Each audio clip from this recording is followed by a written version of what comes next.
World's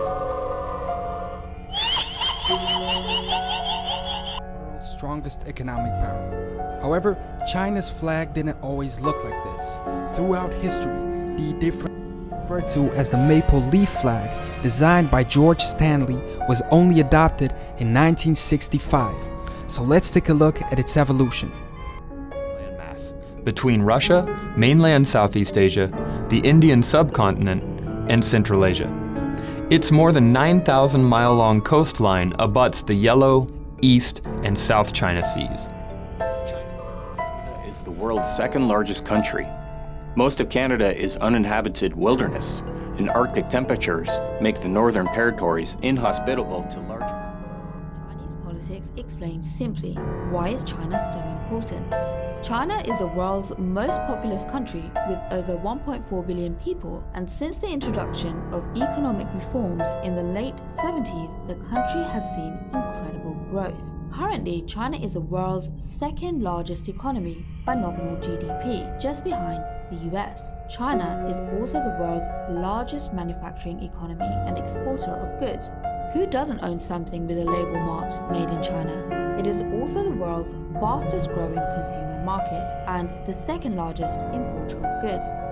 In short, China's economy is now so large that it can and does have a huge influence on the global economy. China is also a recognized military power. It has both nuclear weapons and the world's largest standing army. It spends billions on its defense budget. Only the US spends more. China sits on the United Nations and has become an increasingly powerful voice in international politics. China is important because China is emerging as a global superpower that is rivaling and challenging the US. Who runs China? China is a single-party state. It is governed by the Communist Party of China. Theoretically, the three main institutions of power in China are the party, the military, and the state. But in practice, the party controls all institutions, so it is the leader of the Communist Party, i.e. the General Secretary of the Communist Party of China, who holds ultimate power. To know more about Canadian politics, who the main figures are, and how elections work in Canada. So let's get to it then. Start your timers. In Canada, as an ex-colony of the UK, much of its government is modelled on the Westminster parliamentary system. So for example, Canada is still a constitutional monarchy. The head of state is still the Queen. Although like the situation in the UK, she has no real power. As well as this, the way Canada elects its government is very similar to the way it works in Britain. Both countries have a House of Commons that is elected via an electoral system called first past the post. This is where voters in a single area, called a riding in Canada and a constituency in the UK, vote for one candidate, and the candidate who receives the most votes becomes the MP for that area. However, Canada is more of a multi-party democracy than the UK, although, due to the first past the post system, it does trend towards a two-party system. The two main parties in Canada are the Conservative Party and the Liberal Party.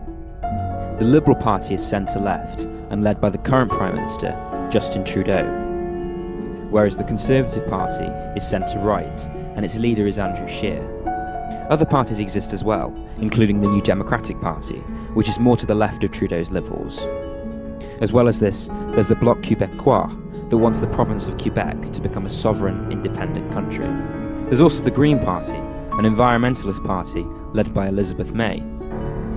Topics that have come to the fore in the lead-up to this election include Justin Trudeau's wearing of blackface, Canada's relationship with the USA in the era of Trump, and Trudeau's proposed pipeline, and what that means in a time when climate change is seen as an its entire history of prosperity or oppression, China had been an economy that relied almost exclusively on its domestic market. It had been the world's largest economy up until the end of the 19th century, not because of colonialism or trade, but because it had a lot of productive people and an abundance of farmland to feed itself. It had at times been strong-armed into trading with colonial powers that were interested in its tea and spices, but that was far from the cornerstone of the national economy. The Chinese government, with the guidance of Deng Xiaoping, decided to see the potential of international trade. At this time, China was obsessed with the idea of self-sufficiency, and there was a lot of surface-level arguments that supported this ideology.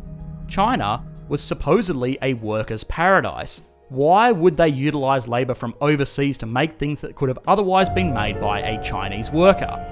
Likewise, why would they send something Chinese-made overseas when it could have remained in China to contribute to the wealth of the nation? On top of this, China was a communist nation that found itself in an increasingly hostile world at this time. It wanted to have the security of being able to look after itself in a world that didn't really like it. These were all fair points, but Deng Xiaoping decided that the time had come where the advantages outweighed the cost. Now, the advantages of a global trade are massive to countries that can effectively engage in it. We have explored this in depth with the video on foreign exchange, but briefly, there are things that some countries will do well and some countries will do badly. If everybody tries to do the things that they are good at and bad at, well, that's okay. But it is better perhaps that everybody focuses on what they do well and just trade with the difference. At this point, China had actually become pretty good at manufacturing. Their infrastructure was okay, but their manpower was monumental. They weren't going to be building anything high-tech yet, like cars or aeroplanes, but low-cost, low-tech manufacturing was kind of their forte.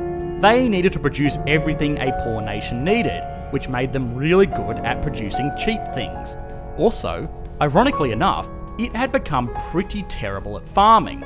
Things like the farming collectives, the backyard furnace experiments, and the exploding population growth meant that once ample Chinese farmland was struggling to keep up with the needs of the nation. This wasn't an open the floodgates type deal though. The Chinese government embraced international trade in a very Chinese government way, only opening it up initially to areas that it classed as special economic zones. These were regions that explored resource-rich economies on the channel before, most notably Norway, Australia, and the Democratic Republic of the Congo, which are all wildly different economies at their core. Basically, Norway was super responsible with its natural resource wealth, effectively nationalising the majority of the revenue and putting it towards an investment fund. Australia did benefit from its resources through jobs and industries in the nation, but it was actually pretty limited, and a lot of critics note that much of the wealth here was pilfered by mining companies, and that the average Australian didn't see much tangible benefit from the resource boom. On the bottom of this scale are countries like the Democratic Republic of the Congo, which, as we have discussed, is an incredibly resource-rich country with incredibly poor citizens because of severe political and structural issues facing the country itself. Canada lies somewhere in the middle of this resource wealth responsibility spectrum. It does have mining taxes aimed at returning the natural wealth of the nation back to its citizens. This comes in the form of a federal mining tax, as well as a mining tax for all of the provinces and territories of the country, apart from Prince Edward Island, because it doesn't have any mines there, so you know. This is actually pretty responsible. Once materials are dug out of the ground and exported, they are not coming back again. So it is crucial that some of that revenue from these resources goes into the future of the nation for a time when it cannot rely on exporting these resources. I don't want to get too bogged down in mining as an industry. For the most part, we have already explored what resources can mean for an economy if handled correctly or if handled poorly. What I do want to explore though is how the Canadian mining industry and its economy as a whole is impacted by its geography.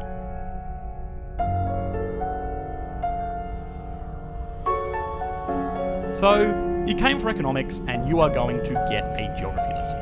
I'm sorry, but in Canada's case, this is actually something truly important. Canada is blessed in many ways with its position in the world. It has a very strong, stable military, political and industrial ally to the south with the United States. The United States is home to the largest and most valuable consumer market in the world, and Canada is one of two countries with a direct land connection to this nation, the other being Mexico, which is, on slightly less awesome terms. This, of course, means that a vast majority of foreign trade is conducted with the United States, which is a very lucrative arrangement to have. Beyond this, it has also meant that the Canadian government has not had to contribute as much money towards defence spending, because nobody in their right mind is going to invade North America in the 21st century, I would hope. This can be seen directly with comparable Commonwealth nations like Australia, with a slightly smaller landmass and a slightly smaller population, contributing 50% more of their GDP towards their annual military spend. This location also means that Canada has direct access to both the Atlantic and Pacific Oceans to directly trade with Europe and Asia, which again is hugely beneficial to an economy like Canada. It's not all roses though. Canada's geography has in many ways impacted its economy negatively. A majority of Canada's landmass is sparsely populated Arctic tundra. This is also coincidentally where a lot of its resources are.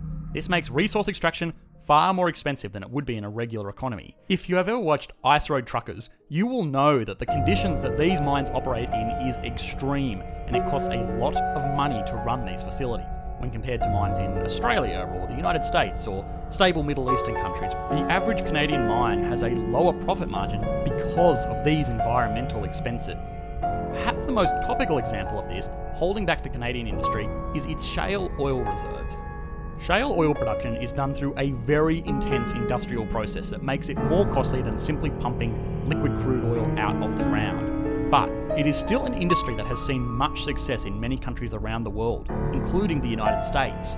Canada has all of the right conditions to capitalise on this type of oil productions. For starters, it has shale oil. Great. It would also have people willing to invest the hundreds of millions of dollars it takes to set up these facilities, because Canada is a safe, stable democracy that protects the interests of free enterprise. It also has the abundance of water needed for these operations, and it also has locations desolate enough to conduct these operations without impacting nearby populations, because fracking is pretty terrible for the local environment, it has to be said. The only real reason shale oil production hasn't really taken off yet is because there are just better investments to be made in the mining industry.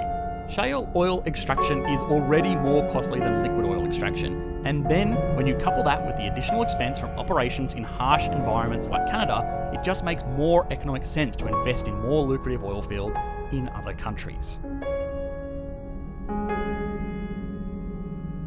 Canada is a huge, developed market power that attracts a lot of confidence from people all over the world, looking for a country to trade with, or invest in, or even to call home. It is not a country without fault. No country is. It's not even a country that is free from debate over very important issues. But if Canada can continue the efforts it has made to running a stable, safe, and efficient country, it is likely that the prosperity of its citizens will continue for decades into the future.